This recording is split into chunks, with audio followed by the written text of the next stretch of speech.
O estádio da Rua Bariri, subúrbio do Rio de Janeiro, é a casa do Olaria Atlético Clube. O time comemorou o centenário no ano passado. O clube tradicional sempre foi pequeno, mas já viveu dias melhores. Hoje disputa a Série B do Campeonato Carioca e enfrenta um momento difícil. Do elenco, apenas 2 jogadores não vieram das categorias de base. Entre esses jovens, que carregam o peso de trazer o azulão de volta à elite do futebol carioca, a principal esperança de gols é o atacante Joel.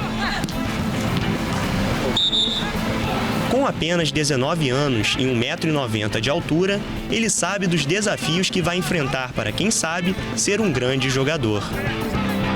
Meu sonho é o sonho de 90% da população brasileira, né, de meninos, que é ser jogador de futebol profissional. Como no vestibular, como em etapas assim de difícil acesso, é difícil, porque tem muita concorrência, muita gente quer ser jogador de futebol, mas estamos aí, eu tenho certeza que eu tenho talento, tenho o corpo necessário para ser centroavante e eu tenho certeza que vou conseguir. Em 2014, Joel foi artilheiro e campeão da 2ª divisão do estadual sub-20. Uma pequena conquista para alguém que vive com salário mínimo e ajuda de custo do empresário. Para alcançar títulos mais importantes, o jovem centroavante conta com o apoio da família. Porém, seu pai mantém os pés no chão e o incentiva a garantir uma outra alternativa. Meu pai é professor de matemática e ele tem esse lado, de estudar, ele tem 2 faculdades e ele não vou dizer que ele não quer que eu seja jogador. Mas ele já falou para mim que se dependesse dele, ele não queria que eu fosse. Mas eu sei que é muito difícil ser jogador de futebol e eu sei que tem que ter o plano B, Por isso que eu comecei a faculdade de Educação Física na FRJ, caso não dê certo aqui o futebol, já ter alguma coisa engajada aí para o futuro. O caso de Joel não é comum entre os jogadores. Muitos meninos largam os estudos atrás do sonho de se tornarem novos craques milionários. Para o presidente do Sindicato dos Atletas de Futebol do Estado do Rio de Janeiro, é esse pensamento que, infelizmente, determina o futuro de tantos jovens. Que é uma ilusão muito grande, realmente. O mundo no futebol não é Fred, não é Neymar. Pelo contrário, a gente tem atletas aqui que hoje estão bem-sucedidos na vida, em outra profissão, porque entenderam isso. Vincularam alguma profissão, algum curso, alguma coisa ao lado, a paralela ao futebol e conseguiram. Eles entenderam que no futebol não ia dar nada, não ia sair o sustento deles e caminharam por outro lado e conseguiram. A necessidade de um plano B para a carreira ilustra o cenário do futebol brasileiro. Segundo dados da Confederação Brasileira de Futebol, de quase 30 mil jogadores profissionais, aproximadamente 80% ganhavam até R$1.000 em 2015. Este número cai para 15% entre os atletas na faixa de R$1.000 a R$10.000. No topo da pirâmide, apenas o atacante Fred, que atua no Fluminense do Rio de Janeiro, recebia mais de R$500 mil. Assim como o jovem talento do Olaria, os atletas que ainda não alcançaram espaço nas grandes equipes enfrentam uma dura realidade, que o brasileiro não assiste aos domingos na televisão. Muitos profissionais acabam até mesmo atuando de graça, na esperança de atrair os holofotes, conquistar títulos, ganhar dinheiro e, quem sabe, gravar o nome na história do esporte. Eu não sei se é má administração, eu não sei se é má intenção, eu não sei o que é. Eu sei que uma coisa é uma realidade. Pessoas que entram no meio do futebol, passando por gestores, por empresários, e acabam causando esse tipo de situação, de botar o garoto para jogar.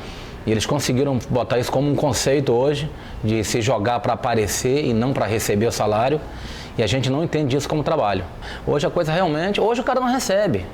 Hoje a realidade do nosso futebol, falo pelo Rio de Janeiro, um jogador de 2ª divisão, 3ª divisão, alguns clubes, então o cara não recebe. Ele está ali para aparecer, é uma vitrine, virou vitrine, o cara trabalhar e não receber. O Nova Iguaçu, equipe da Baixada Fluminense, traz uma nova perspectiva sobre o lado B do futebol. Com folha salarial de apenas R$60 mil, o clube paga os jogadores em dia e oferece boas condições de treinamento. O presidente do Carrossel da Baixada, Jânio Moraes, revela uma preocupação extra com os garotos das categorias de base. Uma preocupação que vai muito além dos resultados em campo. Nós somos muito exigentes com a parte escolar, a gente exige muito que o garoto estude, que é fundamental até para o futuro dele, porque nem todos vão dar jogadores, O futebol você começa com um afunilamento enorme. Aqui embaixo é o fraldinha, chupetinha. E quando você chega aqui, é um número de 30 jogadores no profissional. E você trabalhou 5.000 jogadores para chegar nesse nível. E aí, como é que você chega? Alguns meninos não te escutam, alguns garotos engravidam uma menina, alguns garotos vão para a noite, alguns meninos não querem obedecer a hierarquia. Se você não objetivar de fazer o homem primeiro para depois fazer o atleta, você não acha que você fazendo o atleta você vai fazer o homem, porque não vai. A gente está nessa luta aí, a gente conversa muito com os jogadores aqui dentro. Nós temos um projeto aqui dos atletas que estão sem clube, né, que é o treinamento diário. A gente procura orientá-los para que eles tenham sempre alguma coisa vinculada ao futebol, porque é uma ilusão muito grande. Realmente, o mundo no futebol não é Fred, não é Neymar, pelo contrário. Então a gente procura fazer esse trabalho aqui dentro. A gente entende que é um trabalho muito difícil, porque essa ilusão na cabeça desses garotos é muito grande, mas a gente vai brigar até o final. A gente vai tentar reverter esse quadro com certeza. Para ajudar na orientação desses meninos, que dão seus primeiros passos nos gramados, o Nova Iguaçu conta com a experiência do atacante Schwenk, de 37 anos, e passagem por mais de 20 clubes. Nossa maior revelação do Nova Iguaçu, o Wesley. Ele reconhece a ilusão no meio do futebol, mas já enxerga alguma mudança. É verdade, acho que as pessoas do lado de fora ela têm uma visão do futebol, como é que eu posso explicar? É só de Neymar, Messi, Cristiano Ronaldo, Fred aqui no Rio. A gente que viveu muito tempo na bola, a gente sabe como é difícil hoje você ganhar um salário bom e em dia. Antigamente a gente tinha um sonho maior e hoje a gente vê mais trabalhar para que a gente possa conseguir juntar alguma coisa. Muitos querem comprar uma casa. Eu trabalhando aqui no Nova Iguaçu vejo o sonho dos meninos, comprar uma casa para a mãe, comprar uma casa para sua família. E a gente vê que hoje o mercado não está tão assim abundante. Entendeu? Hoje, para você jogar no Fluminense, jogar no Flamengo, você tem que trabalhar muito, se despontar muito para você chegar lá. Hoje o garoto pensa 2 vezes. Não, tem um clube querendo você grande. Às vezes o garoto não quer ir, porque ele se sente bem aqui, ele tem o potencial, nós temos a estrutura, a gente tem uma parceria enorme com os pais, isso é um outro fator também diferenciado do Nova Iguaçu.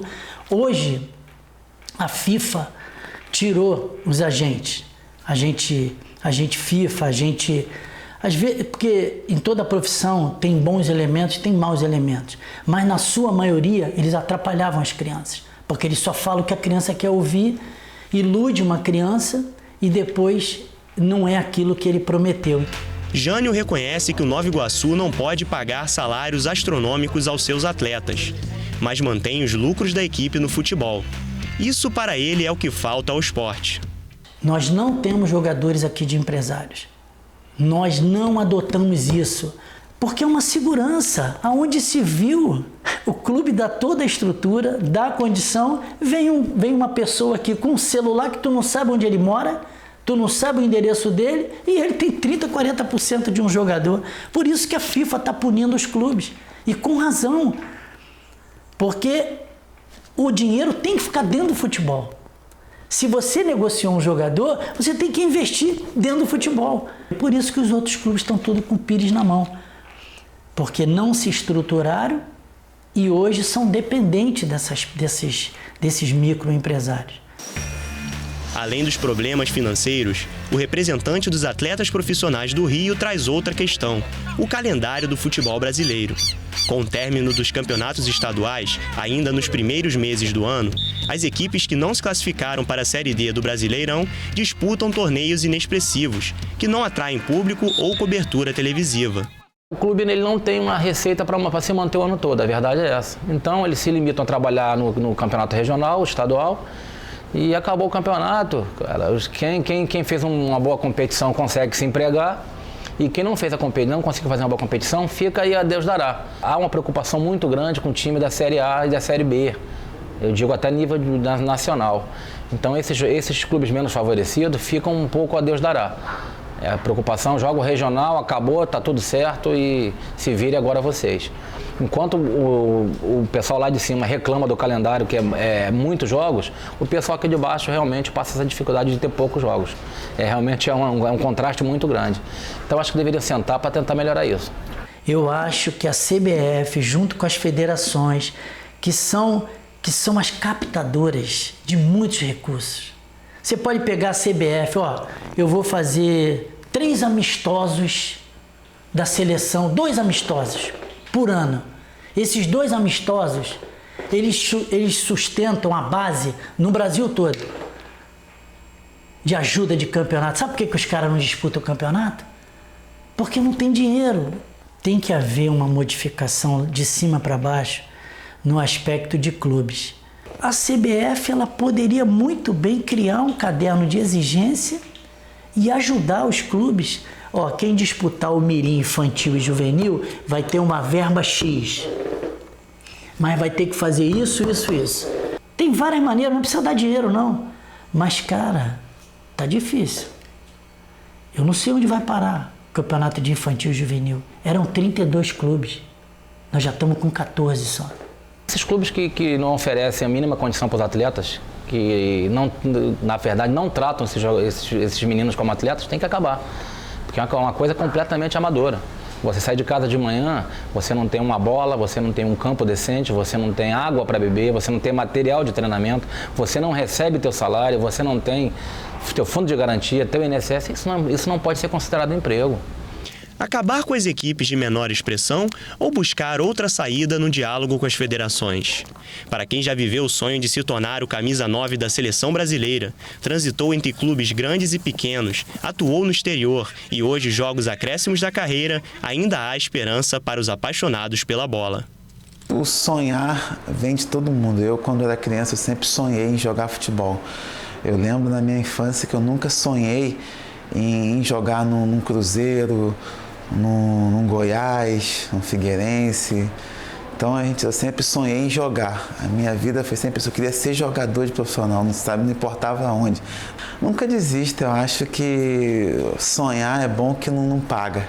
Eu sempre falo isso com meus filhos, sonhe em ser o mais alto, que se você sonhar pequeno, teu sonho vai ser pequeno. Se você sonhar grande, teu sonho vai ser grande.